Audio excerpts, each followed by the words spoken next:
Hi, everybody. My name is Samantha Potosik, and for my final project, I decided to focus on social justice and new medias and new literacies. Starting off with my claim, new media and new literacies can be used to promote and teach civic leadership and social justice by engaging students authentically in media and technology, allowing students not only to be consumers of knowledge, but creators of knowledge, and promoting empathy surrounding that critical content. The first area that I decided to focus on in my paper was what does literacy look like in today's world? First off, literacy is no longer only reading and writing due to the digital age and all of the new elements that come along with that. Literacy has definitely expanded. Um, Common Core really does not require students to go further with their literacy. It doesn't lead them to civic participation. What it does is it gives them the text at face value and it fails to have them make connections across bigger contents and look into things like power struggles. Um, New technologies are something that are promised to educators constantly to solve all of these problems that we're seeing in education. But the reality is that just is not the truth. We need educators and the humanity to go along with that. We can use those technologies as tools, but they are not the end all be all savior of our educational issues.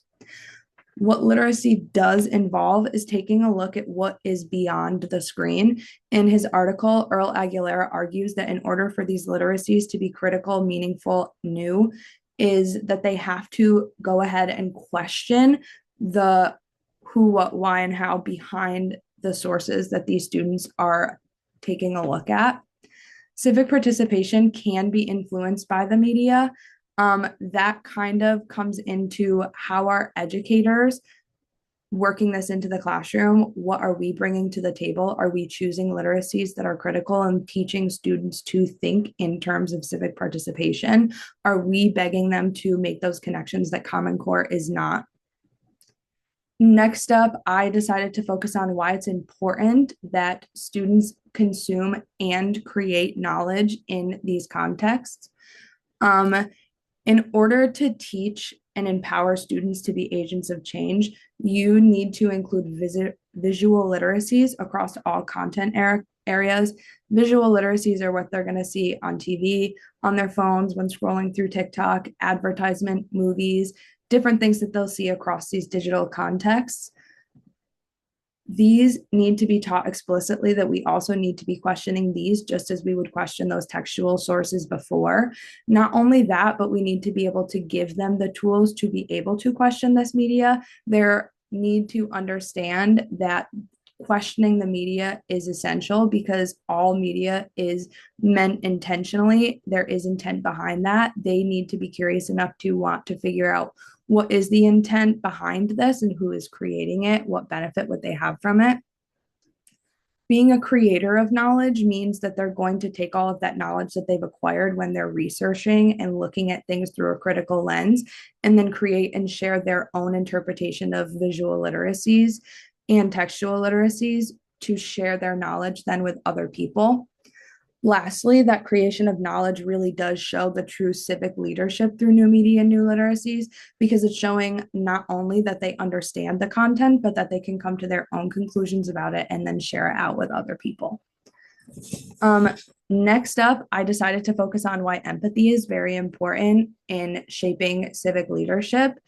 Education is political. There's really no way around that. In our other class, critical pedagogy, we learned early on from Henry Garreau that it is not neutral. You cannot be neutral while you are teaching. So we need to make sure that we are encouraging students to look through this social justice lens. There are different kinds of empathy that Nicole Mira talks about in a lot of her readings. She's one of the top participators in this conversation because she was the one that I came across a lot while researching this. She talked about the range of people being empathetic from people who are only empathetic in their own context when it relates to them, people who are completely unempathetic, and then true empathy comes in when we have critical civic empathy. Teachers need to be the ones that are constantly questioning themselves and practicing this critical civic empathy in our own lives. When we practice it in our own lives, we're going to believe what we're teaching, and therefore we're going to be more passionate and more encouraging to students to kind of jump on with us. In Nicole Mira's other work that I researched, she said that students also feel very left out of the conversation. They feel like their voices are not being heard or valued in these political spaces.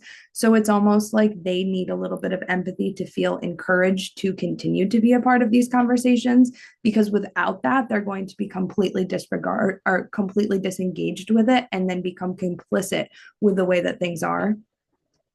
When we give students the space to exist in democracy and have these political conversations, they're actually more apt to develop these skills. Nicole did this in her 3D project, where she allowed students that lived in different places across the United States to collaborate digitally with one another and have conversations about different political topics. She found that a lot of students developed a wider view of the world and developed more empathy towards one another, which would lead to more civic participation.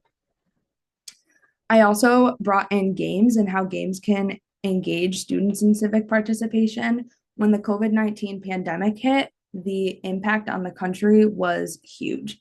A lot of students were not actually logging on to classes. A lot of students didn't have the means to log on to classes, but they were logging on to social media sites such as Discord or games such as Minecraft to be able to collaborate with peers and talk about the world around them, collaborate with peers that maybe don't have the same experiences as them. Virtual field trips were also a really amazing way to engage students online in things that they might not be able to experience in their lifetime, or they don't have the means to experience due to the pandemic. And where do new media and new literacies come into play with this, pun intended? New media and new literacies comes to play with this because students need to have these tools to navigate the digital world and collaborate with one another in order to be having productive conversations in these spaces that relate to that critical content.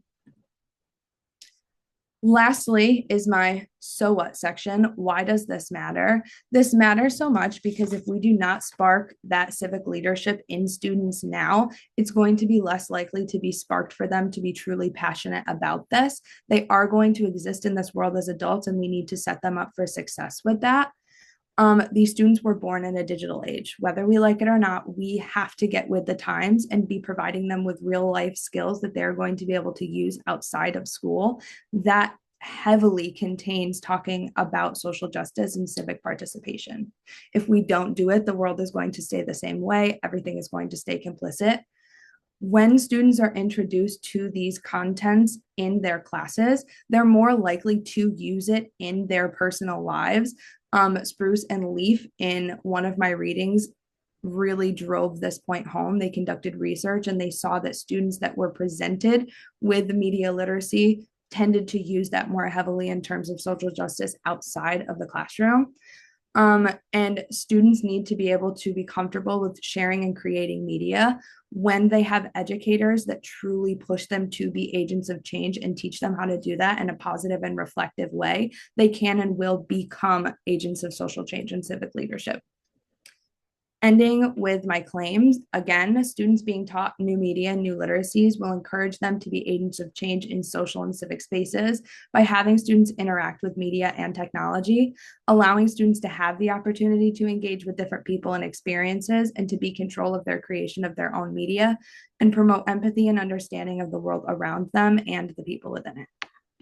And the best page out of all of this, my references page. Thank you guys so much for everything throughout this course. I've truly enjoyed collaborating with all of you and being able to learn in our own context. Good luck with everything, and continue to create consumers and creators of knowledge in your own classrooms. Thank you.